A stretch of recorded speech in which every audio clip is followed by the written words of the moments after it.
Trump by nature has a pugnacious or theatrical style to him, which sometimes serves him well.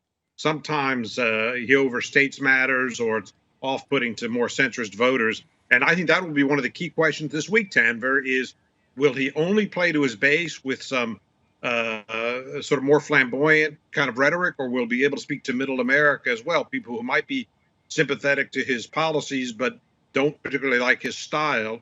And historically, he's had enormous difficulty keeping his style in check. So I suspect what we end up seeing this week is we see what we've seen for the last 3.5 years. The base likes it, but a lot of middle America has more mixed views.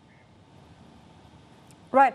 Given where the national polls stand right now, Frank, how much do you think President Trump can do to swing voter sentiment in his favor, especially with all that talk about vaccine development and distribution, the tie-ups he's working towards, saying that he aims at delivery of a vaccine before elections? How much of that do you think would impact sentiment generally?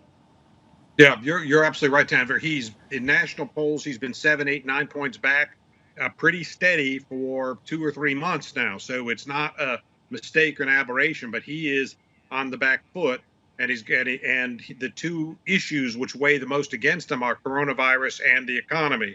So he's got to be able to send some kind of positive signal on both of those. I think it'll be a little easier for him over the next month or two, especially this week, to make some positive statements on the economy, because we have seen intermittently some positive numbers with jobs and so forth. So that will have a little more credibility. It'll be a little harder for him to be able to make any kind of credible positive statement about coronavirus, because the number of deaths hasn't stabilized, the number of cases hasn't stabilized.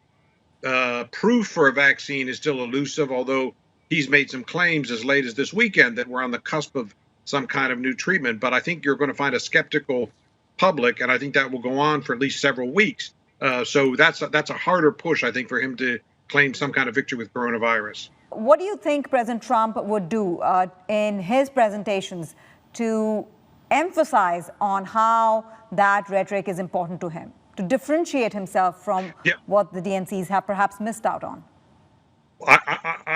Listen, these party conventions are not so much events for policy pronouncements, but they're marketing or presentation events, communication events.